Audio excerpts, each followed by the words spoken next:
first time playing here in DC. You want to just open it up by talking about your first time here at the tournament? Yeah, I'm super happy to be here in Washington, D.C. I think it's an amazing place. The people have been super hospitable, and I've had a great time so far. Yeah. Hi, Alex. Welcome to Washington. I know in the weeks leading up to the tournament, you got to go a chance to go back home to the Yes. Philippines. Just what was that experience like? I saw a lot of videos online. Just what was that? And just getting then just the travel over here, as well. Yeah, it's definitely been a lot, but a lot of really eye-opening experiences back home. And I think it was just an experience that was more for tennis than me. I don't get to go home a lot. I don't go home very often, so every time I go home, it's super meaningful. And the fact that I'm able to really interact with the people who I know support me through my journeys, it really meant a lot. Yeah. Hi, Alex. Welcome to DC. Hi. What are your expectations on your debut here? And who are you most excited to possibly play? And your thoughts on fellow Filipina, Leila Fernandez, on being the defending champion? Thank you. Okay, sorry. First question. Sorry, can you repeat? Expectations. Okay.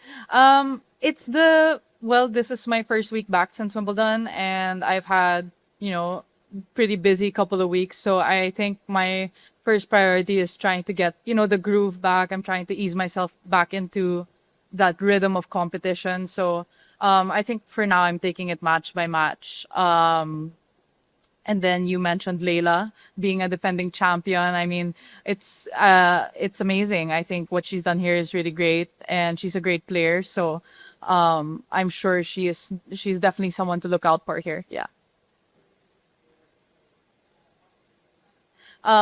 Well, yeah, okay. Well, at the moment, I only know that I'm playing Kiruan, so I'm excited to play her. And yeah, thank you.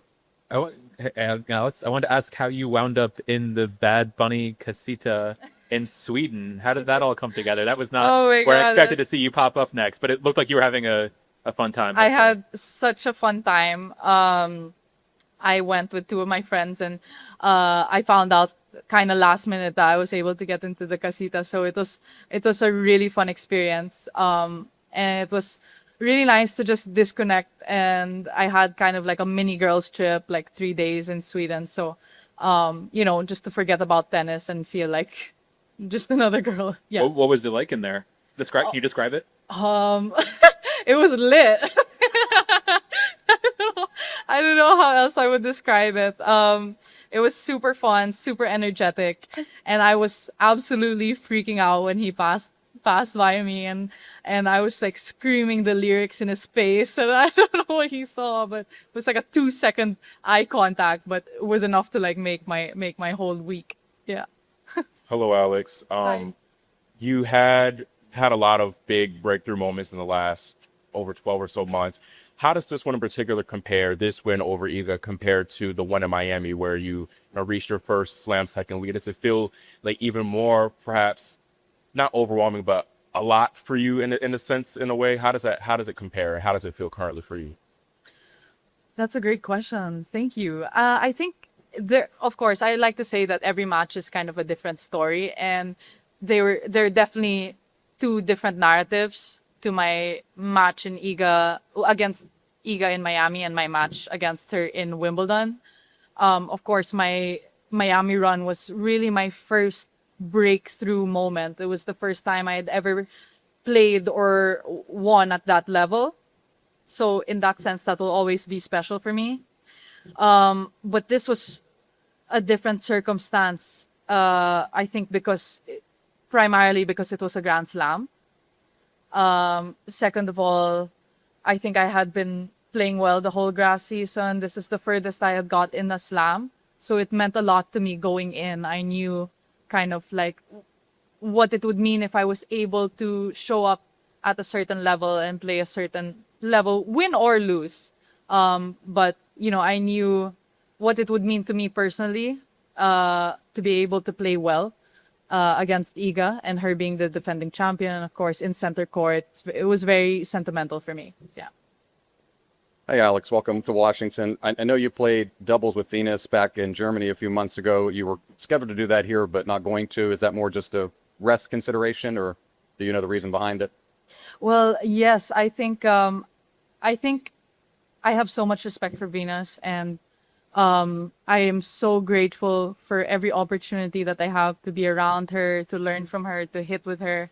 But I do think, this is my first week coming back, and I think that Venus is someone who deserves a partner who can give their all physically, emotionally, mentally, when they're on court with her. And I think right now, I think I can only do that for singles. I don't have the capacity yet to be able to give that in both singles and doubles. So I'm really grateful for the opportunity that I had or have, and hopefully we see more of it in the future. Yeah. And you mentioned you were back home in the Philippines, and I know your influence there and the passion of Filipinos for their athletes and their sport. There's a large population of Filipino Americans, both here in the DC area, up and down the East Coast, that'll be coming to see you play. I wonder if does it feel like a burden? Does it feel like you're carrying a flag for them and representing them on the court and off the court? I wonder just how you manage and balance that as you go on and try to win matches. It's definitely not a burden, and I would describe it more as a privilege, and I'm very privileged to be able to carry my flag and to represent everything that comes with that. And I'm very grateful to everybody who comes out to see me. I think it's great for them to also experience, because I know a lot of them have never been to tennis events. So I'm happy also to be able to, in one way or another, introduce a tennis event in their life. And yeah, I think that it's a beautiful thing.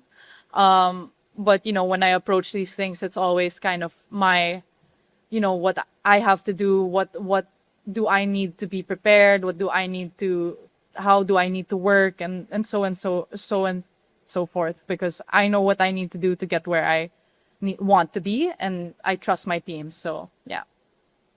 Hey, Alex. Hi. My name is Aish. I'm curious, have you ever stopped to wonder why you? I feel like you've reached so much, like the stardom is so potent and present everywhere you go. And I'm curious how it lands on you when you kind of levitate out of your body and imagine yourself experiencing all of this fandom, this love, this attention.